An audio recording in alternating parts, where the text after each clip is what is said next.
কাণ্ডে এনআইএর নথি হস্তান্তরে আপত্তি রাজ্যের, নিম্ন আদালতকে চ্যালেঞ্জ করে এবার হাইকোর্টে গেল রাজ্য। দেখুন, রাজ্য সরকার ভয় পাচ্ছে যে এনআইএ যদি তদন্ত হয় বেলডাঙ্গা কাণ্ডে, তাহলে পরে তৃণমূলের নেতাদের নাম চলে আসবে। ভয়ে আছে, ভোটের আগে কান ধরে ধরে সব কটাকে ঢোকাবে এনআইএ জেলের ভেতরে, সেই ভয়ে ভোট অবধি আটকানোর চেষ্টা করছে। আদালতকে আমরা অনুরোধ করব ভোটের আগে যেন রায় আসে এবং তৃণমূল কংগ্রেসের সেই সমস্ত নেতারা যারা এই ধরনের দাঙ্গাবাজি গণ্ডগোল করেছিল তাদেরকে যেন জেলে ঢোকানোর ব্যবস্থা হয়। ভোটের আগে দেখছি যে মিমে তৃণমূল ছেড়ে মিমে দখল জয়েন করার হিড়িক পড়ে গেছে এবং মিমের জনপ্রিয়তা সংখ্যালঘু ভোট ব্যাংকে কি তৃণমূলের ভাঙন ধরালো?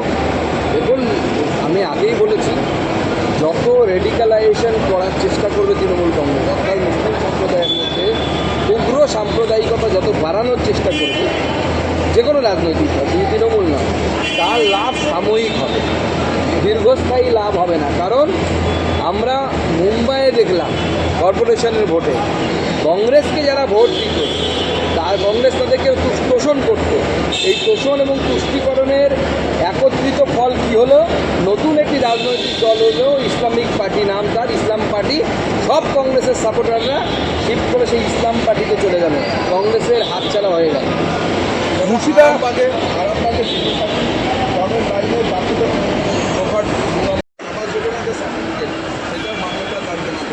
এর আগেও জানিয়েছিল, ও কোর্ট কোনো সময় এটাতে কর্ণপাত করেনি, কারণ আবাস যোজনার নাম অত্যন্ত সহজে লোকাল তৃণমূল নেতাকে 5-10 হাজার টাকা ঘুষ দিলে পরে উঠে যায়। সেটা কোনো নাগরিকত্ব সার্টিফিকেট হতে পারে বলে আমার মনে হয়। বাকিটা আদালত, মহামান্য আদালত যা সিদ্ধান্ত নেবে। একটা আপডেট আছে যে মুর্শিদাবাদের বেলডাঙ্গায় অশান্তির ঘটনায় এনআইএর কেস ডায়েরি হস্তান্তর করছে না পুলিশ। কলকাতা হাইকোর্টের প্রধান বিচারপতির বেঞ্চে জানালেন এনআইএর আইনজীবীরা। এই এনআইএর আইনজীবী কোর্টে জানিয়েছে কোর্ট কান ধরে করাবে। এটা তো এমনি সোজা হাতে, তো সোজা আঙুলে তো ঘি ওঠে না পশ্চিমবঙ্গে। পশ্চিমবঙ্গে আঙুলটা পাকা করতে হবে, এটাকে পাকা করেই করতে হবে, কোর্টকে বলতে হবে কান ধরে দেওয়ার জন্য। নন্দলাল হয়ে গেছে তো আমাদের রাজ্য সরকার বারবার। সার্ভিস কমিশনের নতুন নির্দেশিকা, এসএসসি পরীক্ষায় এবার দুটো মাস চুরি করে যেতে হবে। এই সমস্ত বিষয় নিয়ে রাজ্য সরকার কী করবে সেটা রাজ্য সরকারের বিষয় বা এসএসসির বিষয়। টুকলি তো ওখানে হলে যতটা হয় তার থেকে বড় টুকলি তো পশ্চিমবঙ্গের শিক্ষামন্ত্রীরা করে। এক শিক্ষামন্ত্রী তো এমন টুকলি করেছেন যে বান্ধবী সমাজ জেলে গেছিলেন। এবং নতুন শিক্ষামন্ত্রী কবে জেলে যান দেখা যাক, সেটাই আমরা তো অপেক্ষায় আছি। উত্তর কলকাতার রাজ্য সরকার উচিত বিষয়টি দেখা। চলো মামলা শীর্ষ আদালতে আর এই রাজ্য সরকার দিয়ে দেবে না, তার বিরুদ্ধে কর্মচারীরা আদালতে গিয়ে লড়াই করছেন। তাদের সাথে আমাদের পূর্ণ সমর্থন আছে। ভারতীয় জনতা পার্টি সরকার কয়েক মাস পরে গঠন হতে চলেছে। সেই সরকার এসে কেন্দ্রীয় হারে দিয়ে দেওয়ার ব্যবস্থা আমাদের রাজ্যের কর্মচারীদের করতে হবে। প্রায় 70 লক্ষ নাম বাদ যেতে চলেছে। এবার এসআইআর প্রক্রিয়ার 70 লক্ষ নাম প্রায় বাদ যেতে চলেছে। একই সঙ্গে যে চূড়ান্ত তালিকা প্রকাশের দিন সেটাও সম্ভবত পিছোতে চলেছে। নির্বাচন কমিশনের ব্যাপার, এর মধ্যে তো আমরা কিছু বলতে পারবো না।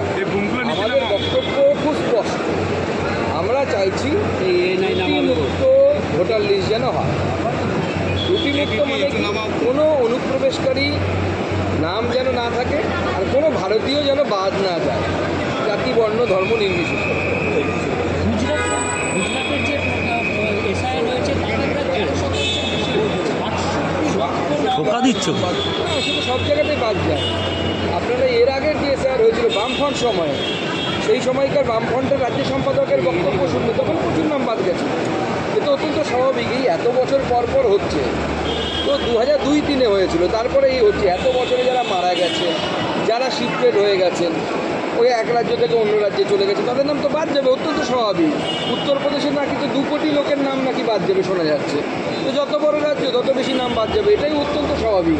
এবং কোনো রাজ্যে কোথাও এই নিয়ে ঝামেলা হচ্ছে না। একমাত্র ঝামেলা হচ্ছে পশ্চিমবঙ্গে মুখ্যমন্ত্রী করাচ্ছে।